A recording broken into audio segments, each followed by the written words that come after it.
अध्ययन के सेशन में आप सभी का स्वागत, जहां हम राणा सर के साथ भगवद गीता के दूसरे अध्याय की पुनरावृत्ति कर रहे हैं। आज वाली है श्लोक नंबर 69 से आगे चलने की। सर को प्रणाम और निवेदन कि आज की चर्चा की शुरुआत करें।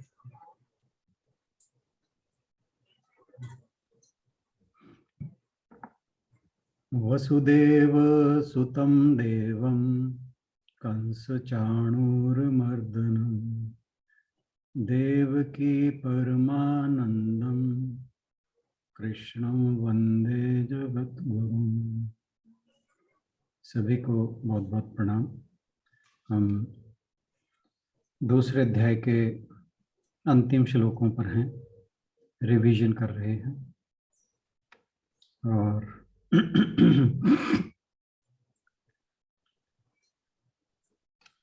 इस रिवीजन की समाप्ति की ओर ही हो सकता है आज हमारा आखिरी डिस्कशन हो। ये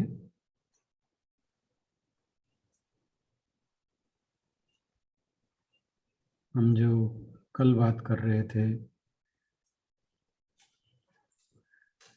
कौन सा 67 श्लोक किया था ना हमने, इंद्रिया नाम ही चरताम यमनो यन्मनो अनुविधीयते तदस्य प्रज्ञाम वायुर्नाव में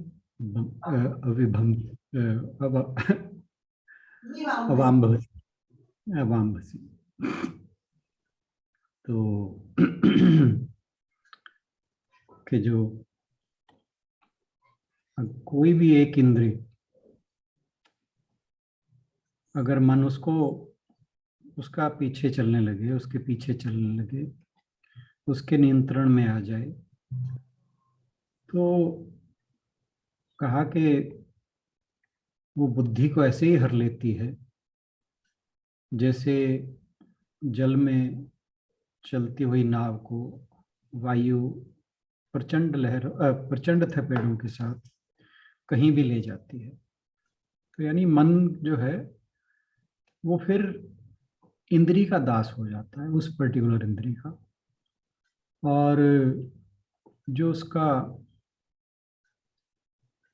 स्थिर होने का, शांत होने का जो लक्ष्य था वो चूक जाता है।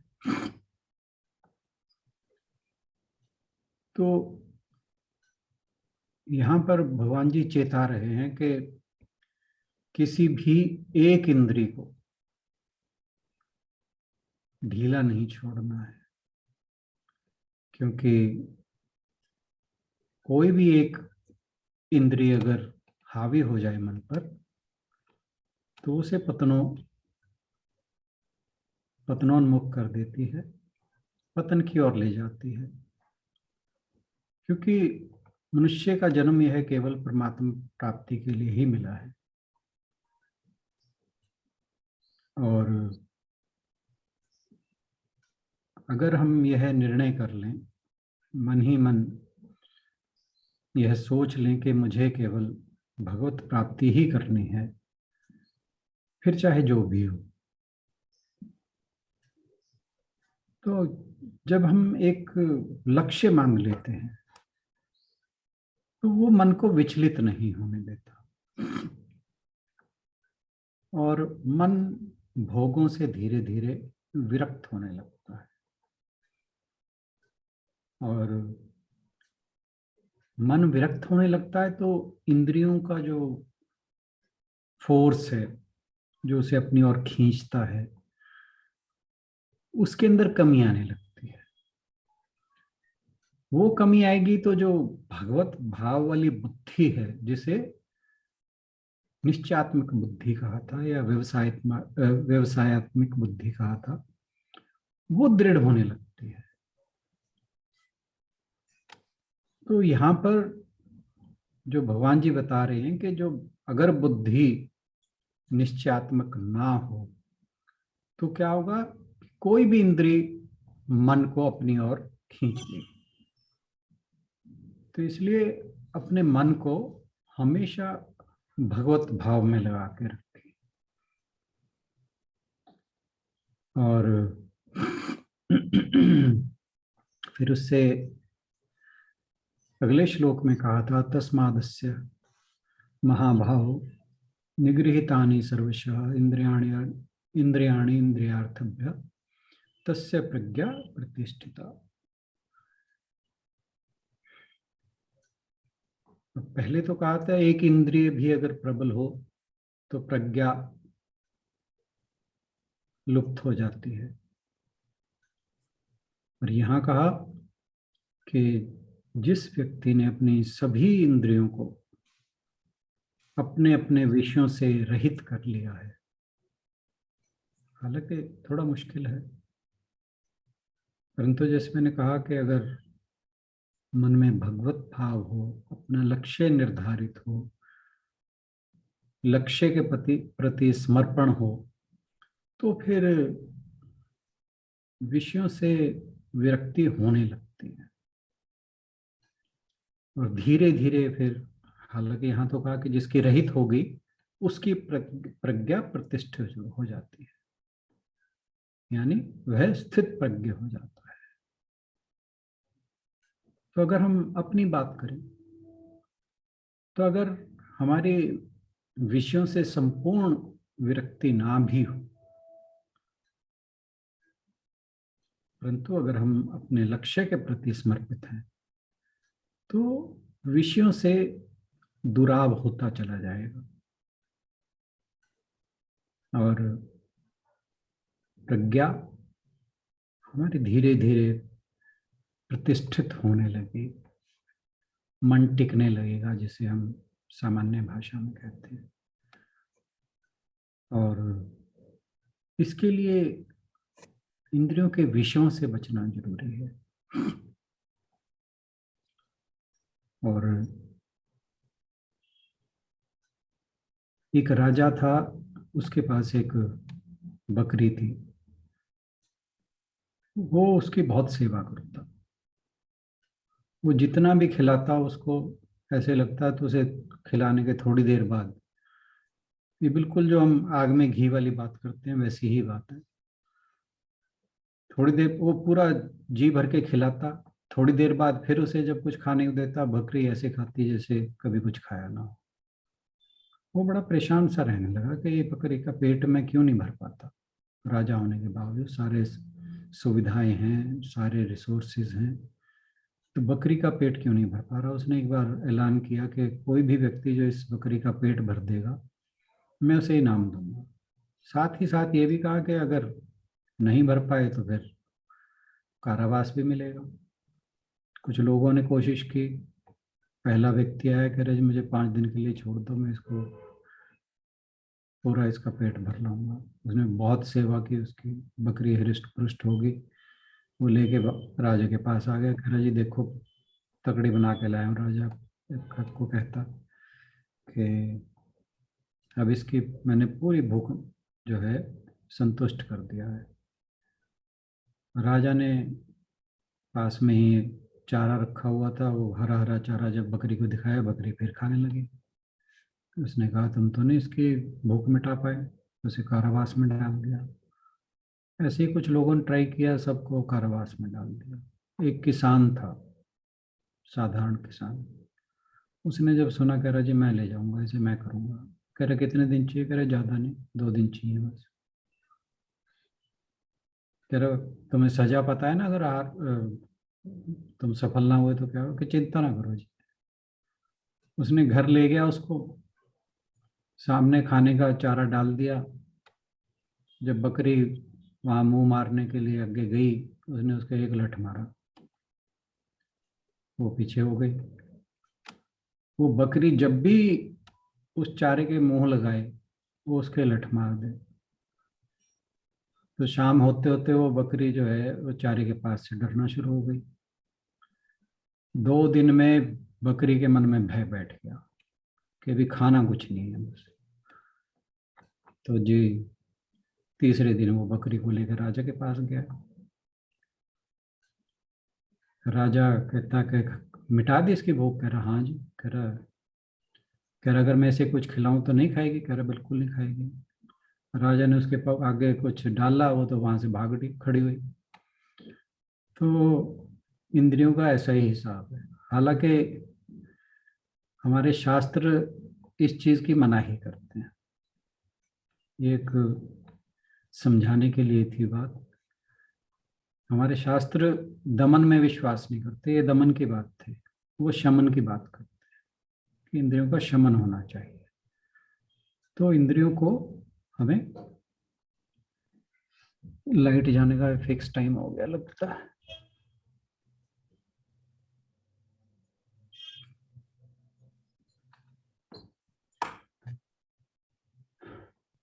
तो इंद्रियां जो हैं वो हमें धीरे धीरे उनके विषयों से हटाना होगा। और हटाना कैसे होगा? वो बकरी वाला मेथड तो थोड़ा गलत था।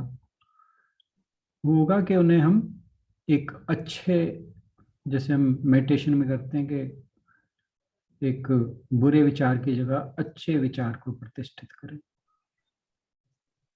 तो इंद्रियों को अगर हम विषयों की बजाय अपने अंतःकरण की ओर मोड़ें, वहां उनको प्रतिष्ठित करें, तो फिर या इंद्रियों को अपना मित्र बना लें, मन को अपना मित्र बना लें, वो भी एक उपाय है। धीरे धीरे अपना सहयोगी बनाएं उसे। उससे संबंधित भी शायद मैंने कहानी सुनाई थी। खैर, कहानी फिर ज्यादा लंबी हो जाएंगी, कहानी तो नहीं मैं कह रहा यहाँ। तो उसके बाद था 69वां श्लोक, या निशा सर्वभूतानां तस्याम जागृति संयमी यस्याम जागृति भूतानि सा निशा पश्यतो मने। बड़ा गहरा सा श्लोक है कि जब सभी लोग सोते हैं तो जो संयमी है, जो योगी है, वो जागता है। सभी लोग भोगी, जब भोगी सोते हैं तब संयमी जागता है, और जब भोगी जागते हैं तब जो मुनि है या योगी है वो उसे रात्रि के समान दिखाई देता है। तो ये जो अर्जुन ने प्रश्न पूछे थे, उनके प्रश्नों का अंतिम उत्तर है कि जो योगी है या स्थित प्रज्ञ है वो बैठता कैसे है। तो जो भोगी होते हैं वो दिन में क्या करते हैं? वो संसार के अंदर फंसे हुए जितने भी अपने प्रारब्ध से, अपने जो संस्कार हैं उनके अनुसार अपने शुभ अशुभ आदि कर्म करते रहते हैं। और जो योगी है वो ऐसे समय में अपने आत्म रूप में स्थित होकर मस्त रहता है, सोया रहता है, उसी में उसे कोई लेना देना नहीं। तो जब जब भोगी जागता है तो वो सोता है, और जब भोगी सोता है तब वो जाग जाता है। एक में नहीं बल्कि दोहा भी बताया था कि सब कोई पहले पहर में सब कोई जागे, दूजे पहर में भोगी, तीजे पहर में रोगी जागे, चौथे पहर में योगी। तो वो जो योगी है वो रात के अंतिम पहर में जागता है। तो ये जो योगी का जागना है या सोना है, वो जो हमारा शाब्दिक अर्थ है उससे रिलेटेड नहीं है। जागने यहाँ पर मतलब सजग रहना, अवेयर रहना। वो अपने जो नित्य स्वरूप है उसे जान गया है। ये उसकी सजगता है, यही उसकी जागृति है। जबकि जो भोगी है वो, जैसे एक दिन हम बात कर रहे थे कि सारे काम हम सोए सोए करते हैं, unaware. We are not leading life, but life is leading us. तो ये सोने ही जैसा है। योगी जो है वो जागृत है, अवेयर है। ये फर्क है योगी और जोगी, योगी और भोगी में।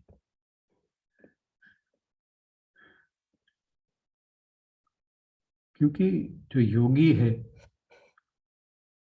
उसे जगा किसने रखा है? उसकी जो आत्मा का प्रकाश है उसने उसके अंतःकरण को प्रकाशित कर रखा है। और जो भोगी है उसका अंतःकरण अंधकार में है। बाहर से सूर्य निकल रहा है, दिन निकला हुआ है, प्रकाश प्रतीत हो रहा है, पर अंदर का प्रकाश जो है उसका वो लुप्त है, वो गया हुआ है। और जब तक अंदर का प्रकाश मनुष्य के प्रज्ञा को प्रकाशित नहीं करता तब तक वह सोया ही है, अभागा है।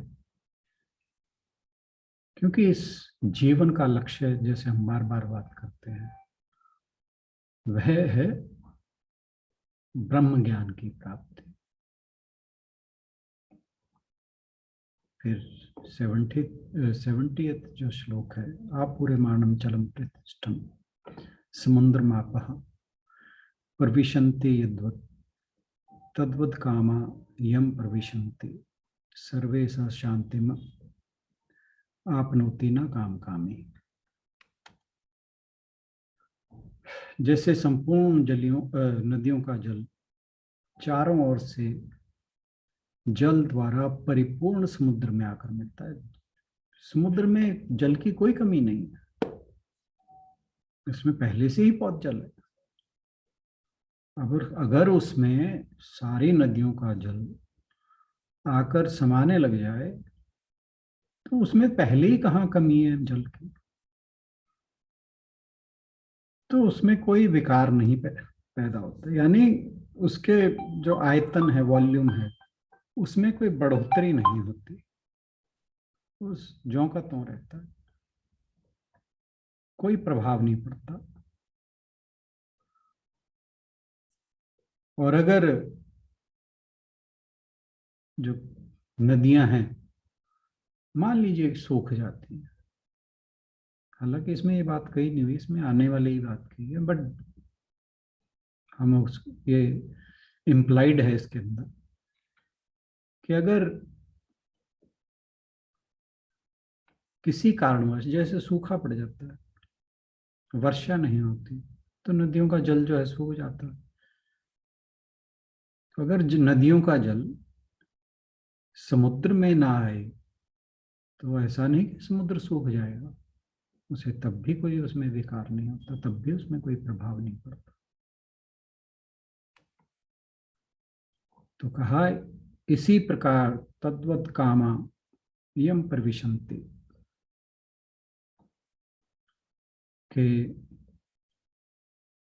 उसी प्रकार कामनाएं जिसमें प्रवेश करती हैं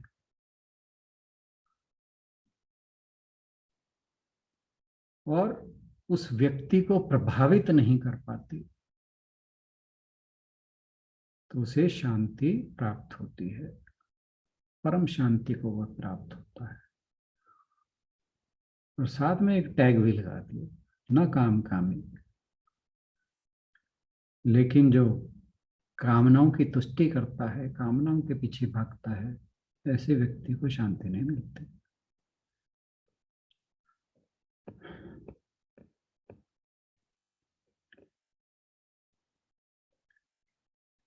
तो जो मेन बात कही है वो यही है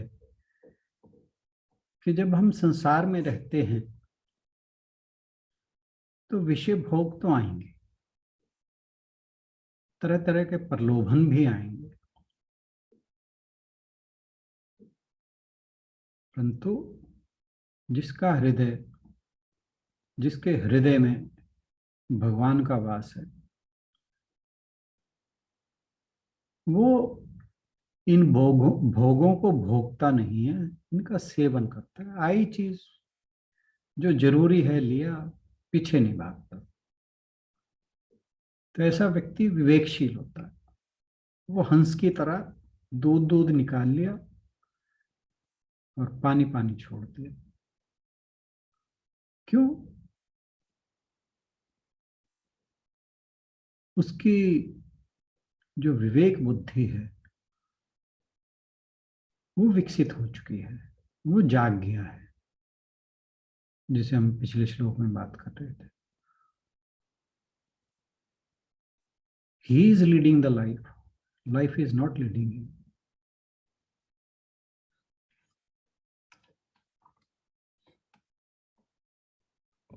फिर इसके बाद था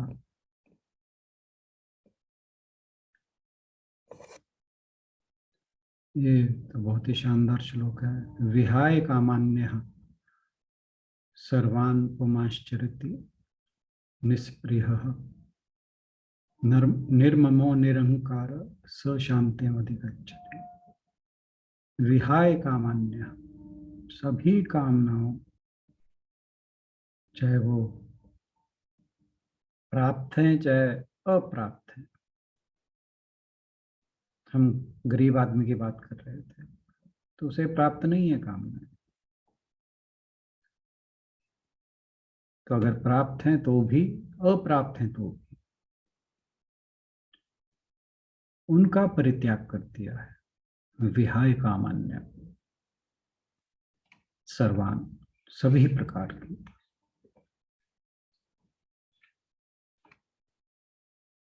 और पुमाश्चरति निस्पृह, सुख की स्पृहा भी नहीं है, सुख के पीछे नहीं भाग रहा हो कि जब दुख आया तो उसे सुख की स्पृहा हो। सुख होते तो सुख की स्पृहा होती है कि ये जाए ना, परंतु जब दुख आता है तब भी व्यक्ति के मन में होता है कि चलो इसे काटो किसी तरह, फिर इसके बाद सुख भी आएगा। क्योंकि हम कहते हैं ना कि सुख दुख तो आते जाते हैं, आगमा पायनो नित्य, अनित्य हैं, आते जाते हैं। तो जो थोड़ा सा भी समझदार है वो सोचता है चल दुख आया, अब सुख तो आएगा, तो स्पृहा तो होगी।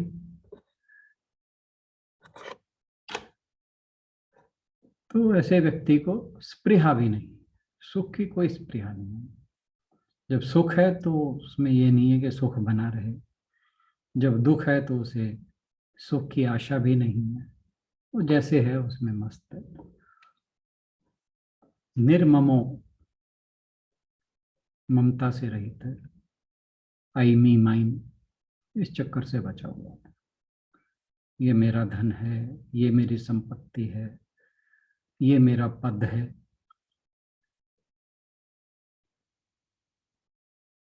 ये मेरा परिवार है, ये मेरा मेरा मेरा मेरा, इस चीज से भी रहित है वो। निरहंकार, सबसे बड़ी समस्या अहंकार की है।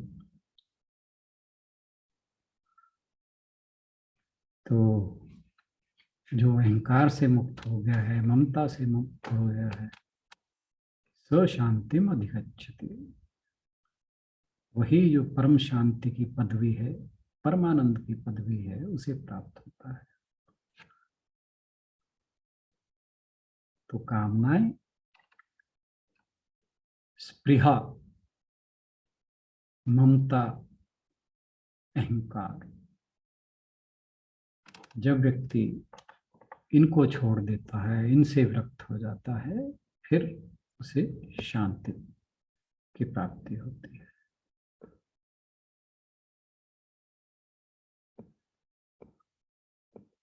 और जो लास्ट श्लोक है इस चैप्टर का, सो we'll end on to the last श्लोक of this chapter after revision. एषा ब्राह्मे स्थिति पार्थ नैनाम प्राप्य विमोह्यते स्थित्वा अस्याम अंतकालेपि ब्रह्म निर्वाणम रिच्छति।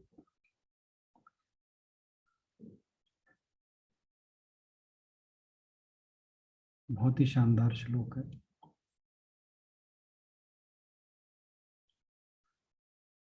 कि जो ब्रह्म को प्राप्त करने वाली स्थिति है,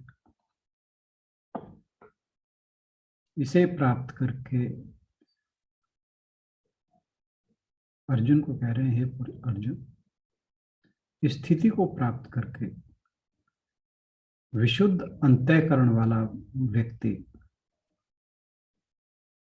नैनाम प्राप्य विमोह्यति, फिर मोह को प्राप्त नहीं होता। तो भगवान जी सारी बातें समझा दे उसे कि अगर तू ऐसा हो जाएगा तो ये जो तेरा भ्रम है कि स्वजन तेरे मारे जाएंगे इस युद्ध में, ये जाता रहेगा, फिर इस मोह को तो प्राप्त नहीं होगा।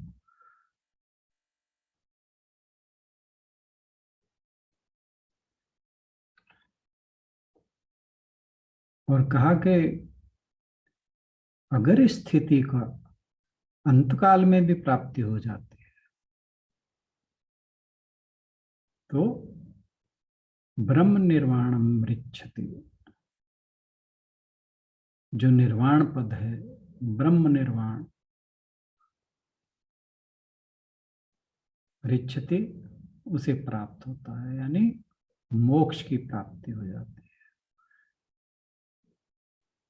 तो ये अंत समय में जाकर भी मृत्युशैया के पास पहुंचने पर भी अगर ये स्थिति प्राप्त हो जाती है तो फिर मोक्ष जो है या ब्रह्म जो है उसकी प्राप्ति हो जाती है। तो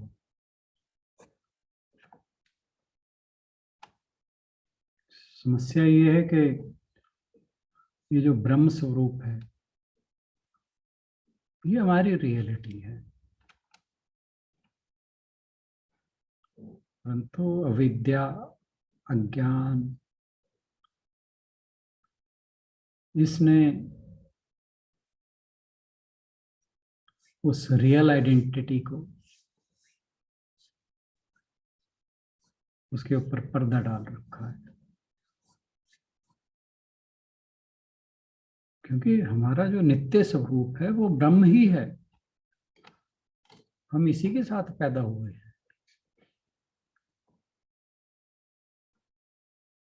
परंतु जैसे जैसे हम बड़े होते हैं तो फिर मुझे वो प्रेत वाली कहानी याद आ गई।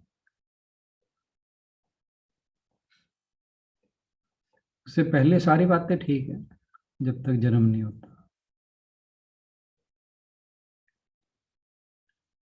एक बात चलो फिर मैं शेयर कर देता हूँ। सुखदेव जी का जब जन्म होने को था, वो गर्भ में थे, कहते 12 साल तक वो गर्भ से नहीं निकले। तो सभी, अब व्यास जी के पुत्र थे, व्यास जी बड़े परेशान। तो जो उनकी माता थी उन्हें लेबर पेन ही ना होना, बड़े परेशान सारे। तो उनसे प्रार्थना की, महाराज आओ बाहर। वो कहते ना, मैं तो बाहर आ गया, ये संसार के चक्रों में फंस जाऊंगा। तो जी भगवान जी ने फिर नारद जी को भेजा। नारद जी कहते मैं भगवान का संदेश लाया हूँ, आप चिंता ना करो, आप संसार से निर्लिप्त ही रहोगे। कहते हैं फिर 12 साल बाद जो सुखदेव जी थे, सुखदेव जी वही हैं जो जिन्होंने राजा परीक्षित को श्रीमद् भागवत की कथा सुनाई थी। व्यास जी के पुत्र दिगंबर, कभी कपड़े नहीं थे पहनते।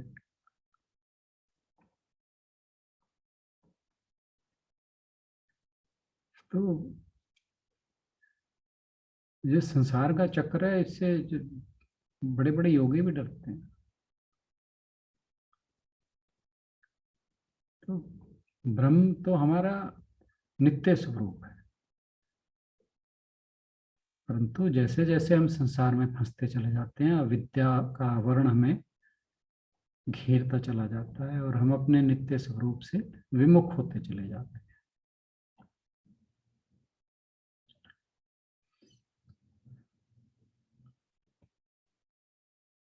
तो इसलिए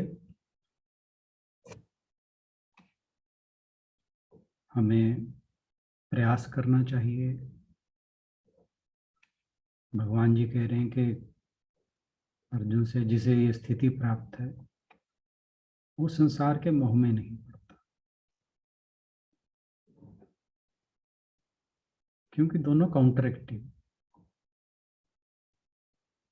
संसार के मोह में पड़ा है तो ब्राह्मी स्थिति नहीं है, ब्राह्मी स्थिति है तो संसार के मोह में अपने आप ही नहीं रहेगा, तो उसे परम सुख की प्राप्ति होती है जब मनुष्य संसार के मोह में नहीं। तो अर्जुन की जो जिज्ञासा थी, भगवान जी ने उसे इस चैप्टर के थ्रू ये जितने भी श्लोक थे उसकी पूरी तरह ट्रांसफॉर्म कर दिया। उसकी जो मानसिक स्थिति थी वो पूरी तरह बदल दी। तो एक गुरु जो है, पहुंचा हुआ गुरु, वो अपने शिष्य को ऐसे ही रूपांतरित कर देता है। जो साधारण है वो तो धन लोलुप है कि मोह माया से बचो और मुझे देते रहो, ज्यादातर तो ये हाल है। अपना घर भरते रहेंगे, दूसरों को समझाएंगे कि मोह माया नहीं पढ़ना। तो भगवान जी ने उसकी जो जिज्ञासा थी वो तो स्वजनों को लेकर थी, और उसे ला के कहाँ खड़ा कर दिया, ब्रह्म स्वरूप पर, ब्राह्मी स्थिति के। अर्जुन तो इस स्थिति को प्राप्त कर, फिर कोई दुख नहीं रहेगा, परम शांति परम सुख को प्राप्त होगा।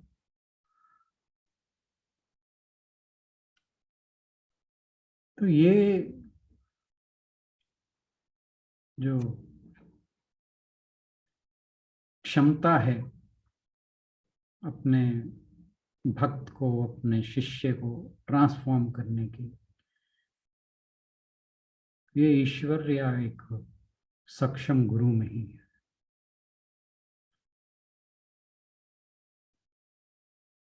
तो भगवान जी कह रहे हैं कि जैसे मैंने ये सब कुछ तेरी मुक्ति के लिए कहा है कि तू जो आपूर्यमाणम समुद्र की बात करे कि तू ऐसा हो जा जहां कुछ भी आए कुछ भी जाए कोई फर्क ना पड़े, कुछ भी तुझे न छुए न स्पर्श करे, तो जैसे था वैसा ही रहे, ऐसी स्थिति को प्राप्त हो जा।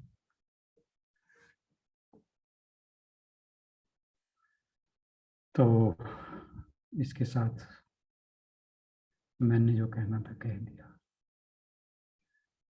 अब आप में से कोई कुछ कहना चाहे तो मोस्ट वेलकम।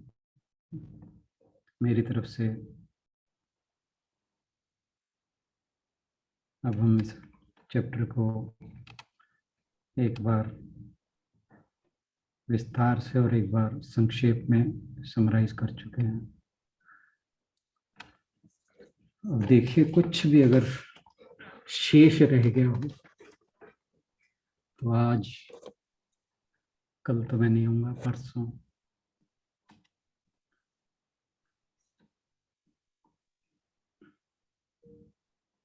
हाँ जी, अपने आप को बोलेगा कि मॉनिटर की ड्यूटी लगेगी। बस आपका धन्यवाद करना है। अरे रे रे रे।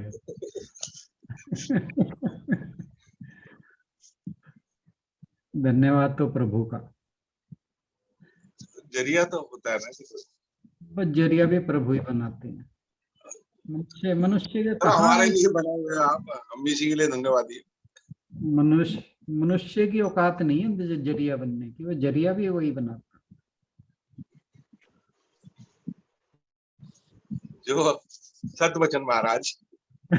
स्वामी स्वामी विवेकानंद कहते थे, कह रहे कि हमारे देश के अंदर ये बड़ा चलन है कि हम व्यक्ति को बहुत ज्यादा इंपॉर्टेंस दे देते हैं, और उससे सारी कहानी गड़बड़ हो जाती है। और आप देखिए, जहां जहां व्यक्ति को इंपॉर्टेंस दी गई है, वहां वहां वो पतन का कारण ही बनी है। इसलिए जब भी धन्यवाद भी देना हो, वो ईश्वर को ही दो, व्यक्ति को ना दो, क्योंकि ये चीजें व्यक्ति के अहंकार को पोषित करती हैं। ये बड़ी ध्यान रखने वाली बात है। तो हमें हर बात के बाद, हर अच्छी बात के बाद ईश्वर का धन्यवाद करना चाहिए।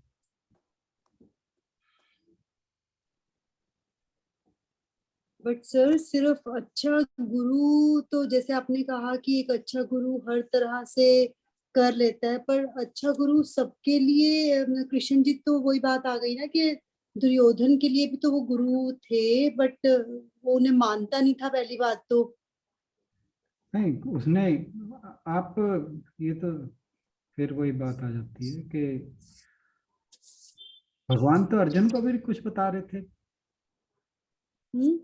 47 and 6 कितने हो गए, 53, 53 श्लोक तक अर्जुन बोलता रहा। 47 पहले चैप्टर के, 6 दूसरे चैप्टर के। भगवान ने कुछ नहीं कहा उसे, बीच में एक बार लताड़ झूठ गई थी, ज्ञान तो नहीं दिया। ज्ञान तो उसे तभी दिया जब उसने कहा कि पृच्छामि त्वाम धर्म सम्मूढ़ चेता, कि मैं तो अब मोह से मेरी बुद्धि जो है वो अविवेकी हो गई है, और मैं आपका शिष्यत्व ग्रहण करता हूँ, अब आप ही मेरे लिए जो श्रेष्ठ करे वो बताइए। तब जाके भगवान जी ने उसे बताना शुरू किया। भगवान जी अपने आप से किसी को कुछ नहीं बताने जाते, ये उनकी खासियत कह लो चाहे बुराई कह लो। जो उनकी शरण जाएगा उसे ही सब कुछ मिलेगा। द्रौपदी का आप वो याद करो, द्रौपदी सबको पुकारती है, जब तक कृष्ण को नहीं पुकारा कृष्ण जी नहीं आए। तो जब तक बच्चा नहीं रोता माँ भी दूध नहीं देती। तो हमें, और रही बात गुरु की, तो ईश्वर से प्रार्थना करते रहिए कि हमारे लायक गुरु भेजे हो। भेजेंगे, जरूर भेजेंगे। जब हम तैयार हो जाएंगे गुरु भी आएगा। अगर नहीं आ रहा है तो हमारी कमी है, अभी हमारे प्रयासों में कमी आ गया सर, है। आ गया गुरु तो आ गए हैं, प्रयासों में कमी नहीं है इसका मतलब। पता नहीं आप कहाँ बोल रही हैं, मैं नहीं जानता। मुझे मुझे कह रही है आप बहुत गलत फहमी में है। जिसकी बात समझ में आ जाए सर, वही गुरु है ना। चलिए मैं कुछ नहीं करता इसके ऊपर। हम्म, वो कहते हैं ना, हमारे एक लोकल भाषा में है, वो बात समझ नहीं आएगी आपको। नीम हकीम खतरा जान, वो वाली बात है। नहीं तो सर, ऐसा कुछ नहीं। नहीं नहीं, फैक्ट बता रहा हूँ। जब मैं कह रहा हूँ, आप कमाल है, आप अपनी बात पे ठीक, विश्वास कर रहे हैं। ठीक है। जिसके ऊपर विश्वास कर रहे तो हैं उसकी अपने बात भी सर एक बात और है, अहंकार की डेफिनेशन क्या है, ईगो की, अहंकार की? क्योंकि हर कोई अपने आप को ही ठीक कहता है ना, और हर कोई जो सही पे चलने वाला होएगा, जो गलत वाला होगा वो तो उसको यही कहेगा ना कि तेरे अंदर अहंकार है या तेरे अंदर ईगो है। तो मीन्स उसकी डेफिनेशन क्या हुई फिर? वो आपको श्रेयस्कर प्रियस्कर वो वाली बात तो आपकी ठीक है, वहां पे अप्लाई कर सकते हैं हम कि जो श्रेयस्कर है उस पे अगर हम खड़े हैं तो भगवान जी ने उसे अहंकार। छठे छठे चैप्टर की बात है, 7वें की, संत के गुण बताए थे। सातवें में। बस 7वें में ही एक बार वहां नजर मार लेना, ऋषि के क्या गुण हैं। ओके। बस फिर आपको कहीं और कुछ ढूंढने की जरूरत नहीं पड़ेगी। मैं कहता हूँ ना कि गीता जी में हर चीज का समाधान है। हम थोड़ा सा भूल जाते हैं बात।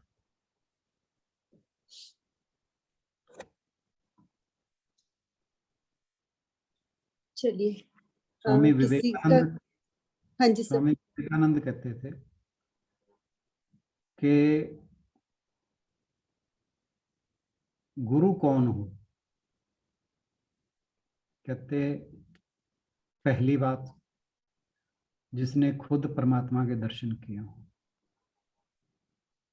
दूसरी बात, वो तुम्हें परमात्मा के दर्शन कराने में सक्षम हो। कह रहे अगर उस व्यक्ति में ये कैपेबिलिटी नहीं है तो वो गुरु बनाने लायक नहीं है। दूसरी बात तो सच है, पहली बात आप बता दो आपको दर्शन हुए कि नहीं हुए? मैंने तो देखो, मैं अपनी बातें सारी की सारी ठीक नहीं करता हूँ। मैंने बताया था आपको कि मैंने तो झलक देखी है, दर्शन तो किए ही नहीं। ठीक है ना। झलक ही बहुत है सर। ना ना ना, भाई यही यही तो मार खा जाते हैं। नहीं प्लीज, मैं फिर कहता हूँ, इस तरह की गलतफहमी मत पालो।